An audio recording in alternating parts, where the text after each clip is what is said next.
Yang keduanya adalah perasaan cinta. Perasaan cinta adalah nikmat dari Allah. Namun bagaimana rasa cinta tersebut tidak membawa kepada apa yang dilarang oleh Allah Subhanahu wa taala, yaitu berzina. Dan agar menjadi berkah dan mendapat ridho Allah adalah dengan menikah. Yakin Allah akan memampukan siapapun yang miskin dan mempunyai niat menikah. Janjinya Allah ada di Quran surat An-Nur, nanti kita lihat. Dan cinta yang sebenarnya di ayat Al-Quran itu banyak disebutkan bahwa pernikahan itu didasarkan oleh cinta. Akan tetapi cinta yang sebenarnya adalah kecintaan pada apa-apa yang bisa mendekatkan kepada Allah. Jadi bagaimana di hadis Rasulullah, pilihlah perempuan atau laki-laki yang baik agamanya, lalu menikah adalah sunnah. Allah mencintai orang-orang yang suci dan mensucikan diri. Ini artinya bahwa kita tidak boleh mendekati zina. Zina itu mengandung murka dan laknat Allah. Semua yang ada di pacaran itu bisa menjadi zina, bisa menjadi syahwat. Makanya Allah melarang karena takutnya itu setan selalu menggoda agar menghiasi apa-apa yang dilakukan dalam pandangan mereka. Oh, ini masih bisa, ini baik, ini tidak apa-apa. Padahal itu di pandangan Allah itu tidak boleh. Kalau memang sudah ada perasaan terhadap lawan jenis, maka harus diniatkan untuk menikah. Zina ini ada di Quran surat An-Nur. Inilah suatu surah yang kami turunkan dan kami wajibkan menjalankan hukum-hukumnya, dan kami turunkan di dalamnya tanda-tanda kebesaran Allah yang jelas dan agar kamu ingat. Ini di ayat yang pertama Quran surat An-Nur. Lalu di ayat yang 32-nya, dan nikahkanlah orang yang masih membujang di antaramu. Jika mereka miskin, Allah akan memberi kemampuan kepada mereka dengan karunia-Nya, dan Allah maha luas pemberiannya, maha mengetahui. Ini Allah akan memberikan jalan, memberikan kemampuan kepada sesiapapun hambanya yang memang sudah mempunyai perasaan kepada lawan jenis, lalu mereka meniatkan untuk ikhtiar untuk menikah gitu. Tidak ada istilahnya pacaran.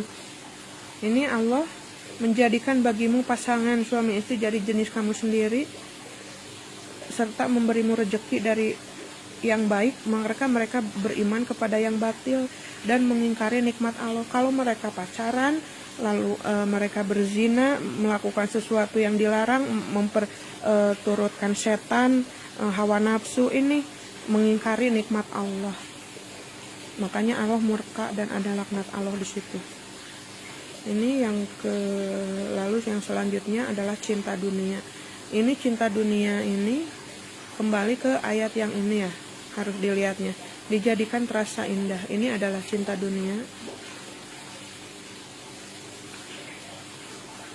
Ini perempuan-perempuan, ini untuk laki-laki itu, laki-laki cenderung punya syahwat gitu, karena misalkan perempuannya cantik, perempuannya molek, perempuannya apalah, pokoknya ini ujian untuk memang laki-laki. Ini anak-anak ini menjadi nikmat dan ujian. Jangan sampai kondisi kita yang miskin, misalkan kita jadi membunuh anak-anak, karena yakin Allah pasti memberikan rezeki. Setiap anak itu ada rezekinya. Terus jangan sampai membeda-bedakan anak laki-laki dan perempuan, maupun antara anak satu dengan yang lainnya. Ini tidak boleh, karena kita harus adil. Jangan mengikuti ke anak-anak yang membuat orang tua mengelanggar perintah Allah, mengumpulkan harta dengan perbuatan yang dilarang oleh Allah, menyalahi janji, amanat, zalim, dan melampaui batas. Ini janji supaya untuk taat pada perintah Allah dan menjauhi larangannya, amanat untuk selalu berbuat adil, amanat untuk selalu beribadah kepada Allah, untuk selalu banyak amanat yang menjaga sholat dengan khusyuk, tidak menumpuk-numpuk harta, tidak memakan, tidak zina, banyak. Pokoknya ini janji amanat yang Allah, amanat yang tertinggi itu bahwa kita memang manusia diciptakan untuk beribadah kepada Allah. Ini istri sama dengan anak-anak, hampir sama, bahwa jangan sampai kecintaan kepada istri itu membuat kita melanggar larangan Allah gitu, kita menjadi jauh dari Allah. Ini yang tidak boleh. Terus harta yang bertumpuk-tumpuk, ini harta yang bertumpuk-tumpuk, rumah, emas, perak, sawah, ladang, hewan ternak, perhiasan, pakaian, sepatu, pernak-pernik, tas, dan lain-lain. Ini tidak boleh. Bang, kita tahu ya, ada ancaman-ancaman menumpuk-tumpuk harta itu, emas dan perak akan dilelehkan kepada mereka, terus menumpuk pakaian akan dipakaikan kepada orang kafir sebagai pakaiannya pada hari di neraka. Wahai orang-orang yang beriman, pelihara dirimu dan keluargamu dari api neraka yang bahan bakarnya adalah manusia dan batu. Penjaganya malaikat yang kasar dan keras, yang tidak durhaka kepada Allah terhadap apa yang Dia perintahkan kepada mereka dan selalu mengerjakan apa yang diperintahkan. Rasulullah menjelaskan sumber kehidupan di dunia ini adalah nikmat. Ada 4 perkara termasuk kebahagiaan, istri yang solihah. Bagaimana tadi dijelaskan bahwa memang bagaimana milih pasangan itu memang harus yang memang paham agama dan memang taat kepada Allah gitu kan.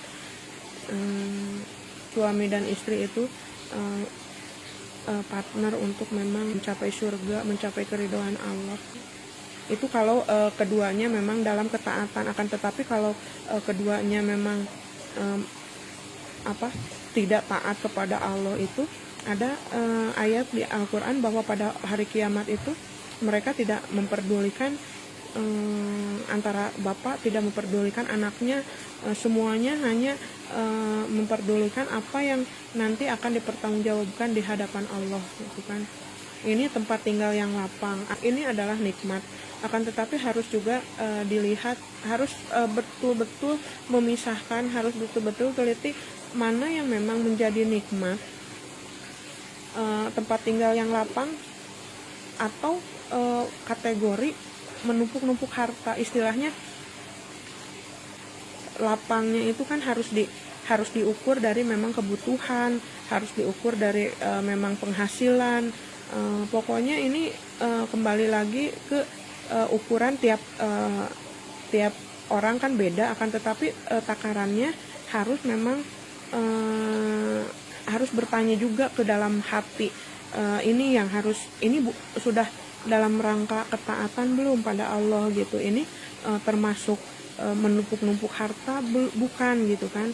Ini berlaku untuk semua nikmat, berlaku untuk harus selalu kita mengevaluasi apakah ini kita sudah benar kita melakukan ini, itu apakah ini bukan melanggar perintah Allah. Itu yang harus betul-betul kita hati-hati, karena memang seperti disebutkan orang yang beriman itu mereka sangat hati-hati akan murkanya Allah gitu. Jadi mereka takut bahwa mereka apa yang menurut mereka di pandangan mereka baik, padahal di mata Allah itu tidak, karena memang tidak didasarkan niatnya atas ketakwaan kepada Allah.